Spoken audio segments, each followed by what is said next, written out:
Alors, parlez-nous de l'événement qui va se dérouler ici au quartier à Larmintan, dans le deuxième arrondissement de Makoko. Le village ogivin qui regroupera plusieurs activités traditionnelles de toute la province, de toutes les communautés qui auront été identifiées, qui se seront manifestées. Vous y trouverez des danses traditionnelles, vous y trouverez l'art culinaire, vous y trouverez une partie de contes, vous y trouverez des pratiques d'ordre, comment pourrais-je dire, praticien. Vous y trouverez également des questions agroalimentaires parce qu'il y a également la culture dans le sens, n'est-ce pas, de l'agriculture qui se fait au niveau de Logoué et Vindo. Vous y trouverez également des constructions des gens qui animeront les différents corps de garde parce que dans nos traditions, le corps de garde constitue un espace fondamental en termes d'organisation sociétale et qu'il était important pour nous de valoriser cet espace-là. Donc ici, c'est un espace multiforme, un espace de plusieurs activités traditionnelles, culturelles. Nous voulons dire que ce sera le centre névralgique de cet événement sur le fond, n'est-ce pas, sur le fond culturel. Et donc voilà, c'est le moment pour nous de célébrer sous l'angle traditionnel, dans un cadre approprié qui est le topos, qui est le milieu de l'expression, n'est-ce pas, de nos pratiques traditionnelles. Et donc nous sommes là à pied d'œuvre pour que ce village, cet endroit soit un endroit où il fait beau vivre, où toutes les personnes qui viendront ici trouvent leur compte. Quel est l'objectif du village ogivin et à partir de quelle date débutera l'événement? C'est de permettre à tous qui viendront de voir certains aspects d'ordre traditionnel et culturel.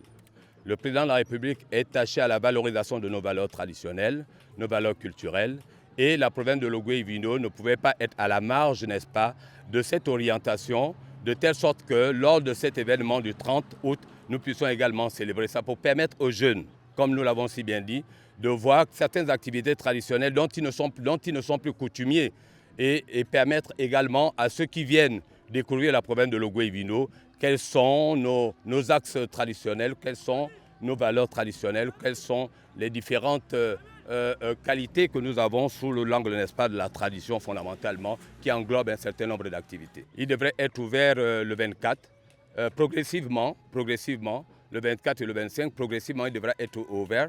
Et l'apothéose se ressentira véritablement à partir du 27, le 28. Mais en réalité, on commencera déjà le 24, le 25, progressivement, de façon à ce que les gens s'accoutument, les gens s'habituent à ce qu'il y aura ici ce cadre, n'est-ce pas, qui est un cadre, n'est-ce pas, de manifestation culturelle ogivine, qui englobe toutes les communautés. Vous allez regarder ici le peuple autochtone derrière là-bas, ils y sont également implantés, et donc c'est une fête de culture. L'objectif, c'est de découvrir, n'est-ce pas, la culture ogivine dans ce qu'elle est.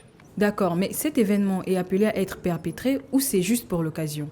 La célébration du 30 prévoit beaucoup d'activités et nous avons pensé que sous l'angle culturel, il était important de construire ce village ogivin, de faire partager, comme nous l'avons si bien dit, nos valeurs ogivines. Et donc, à côté de ça, il y a deux activités et nous verrons comment pérenniser cela au lendemain ou plus tard en ce qui concerne, n'est-ce pas, la préservation de nos valeurs traditionnelles. Il faut vous dire que les cases qui ont été construites, nous verrons comment est-ce que nous pourrons contribuer à leur maintien, à leur pérennisation.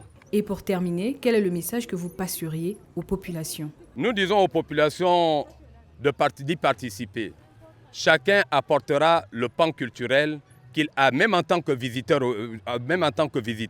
surtout pour les ogivins. Il faut qu'ils viennent avec enthousiasme, il faut qu'ils viennent célébrer la libération, une libération politique, une libération économique, une libération culturelle. Et donc ici, le fonds culturel qui n'exclut pas également les dimensions économiques, du moins ce fond de notre tradition, il faudrait que les populations viennent, que ce soit le lieu d'apothéose culturelle, le lieu de brassage, le lieu, n'est-ce pas, de célébration d'une réelle liberté, d'une réelle libération, n'est-ce pas, des citoyens et du peuple ogivin et du peuple gabonais en général.